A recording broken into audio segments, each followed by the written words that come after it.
Hello, I'm Ari Lax, and this week I'm going to be bringing you some videos with the blue-red Eldrazi deck that ended up winning Pro Tour Oath of the Gatecrash in JC Tao's very capable hands. That entire East-West Bowl team has a ton of excellent players on it that people generally don't quite know as much about because either they kind of fly under the radar and don't play a lot of big events, like Tommy Ashton, who literally just wins a Moto PTQ for everything, um, or are really just kind of coming up in the scene and really proving themselves.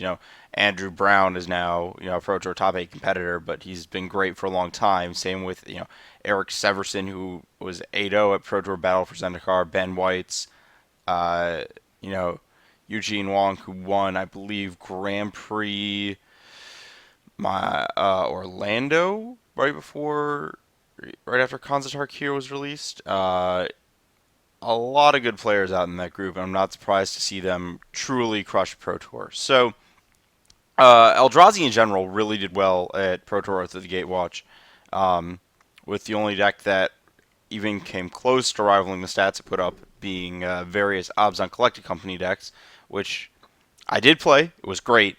Unfortunately, I'm basically unable to record with it because clicking through the infinite combo on Magic Online is just the most abysmal thing to do. I only subjected myself to it during playtesting because I needed to play in hard mode and try and figure out what I'm doing. And I would not subject anyone to having to watch me do that. So instead, I'm bringing you a deck that's a lot flashier, and probably a lot more relevant to your metagame concerns. So this is the blue-red list. Specifically, this list had an absurd record, significantly better, I think, than the Channel Fireball, the or Channel the Face to Face Amalgam, colorless list. In a large part, as you'll notice if you look at the top 8, because it couldn't lose the mirror to it. We'll kind of discuss why in a minute, but uh, in exchange, the blue-red list does have a little worse mana on a lot of fronts. The mono colorless list is has access to Simeon Spirit Guide, so it's a little faster out of the gates.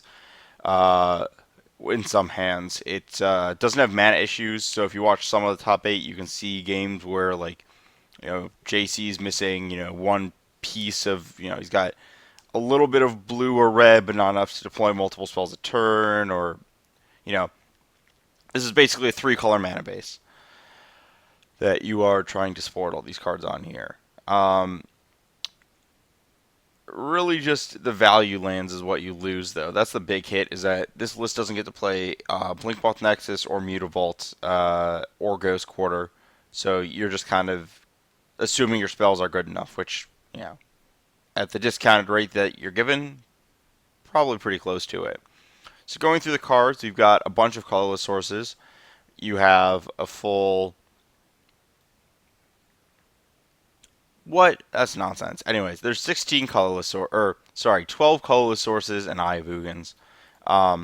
You've got our standard 8 soul lands for the Eldrazi deck. 4 Eye, 4 Temple. We're ramping out these cards as fast as possible, having broken draws.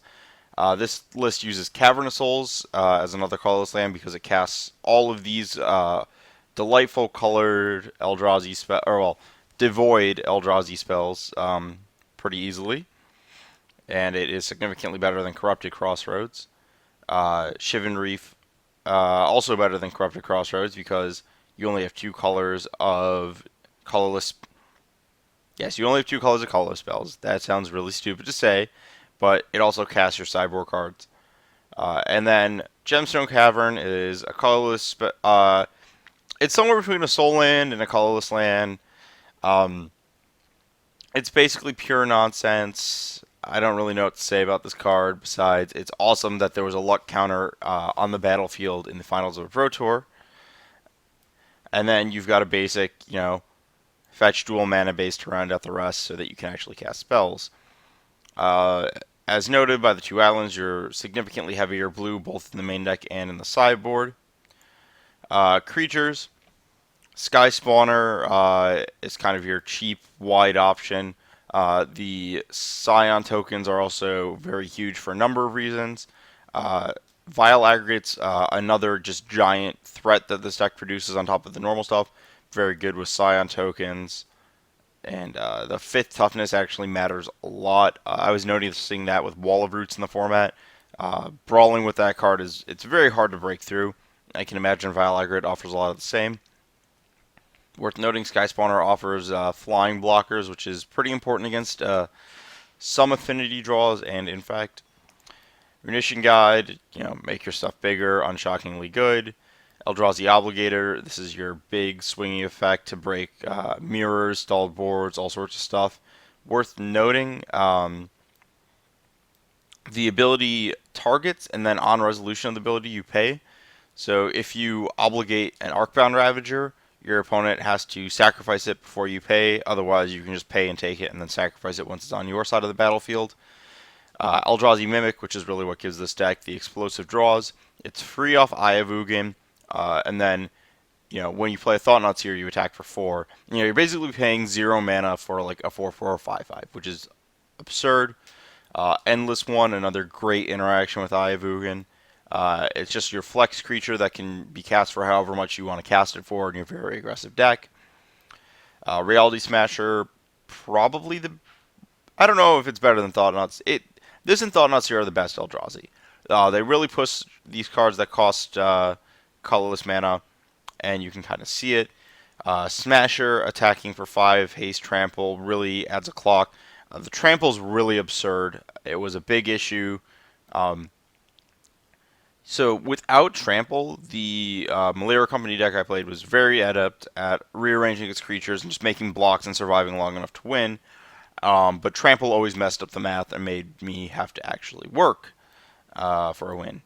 Thought-Knot Seer is great. Obviously, effectively once you're playing a 3 mana 4/4 Mesmeric Fiend, 3 mana because you're discounted by 1 on your land that should normally make 1.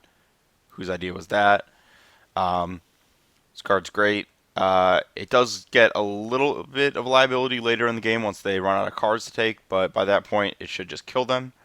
And then here's the real breaker, Drowner of Hopes. Or Drowner of Hope. This card is actually just absurd in mirror matches and just wins tons of matchups for like absolutely no reason. Yeah, just tapping down your opponent's creatures. It's just a cryptic command on a 5/5. Yeah, I mean, we've seen over the years, how often Cryptic Command just, taps your opponent's things and kills them. And this is the aggressive deck that gets to put it on a creature that's discounted. It's really crazy. Dismember's the best removal spell for this deck. You don't want to get into the business of choking up your colored mana to cast like Lightning Bolt or whatever. You just want to pay 1 and kill the thing.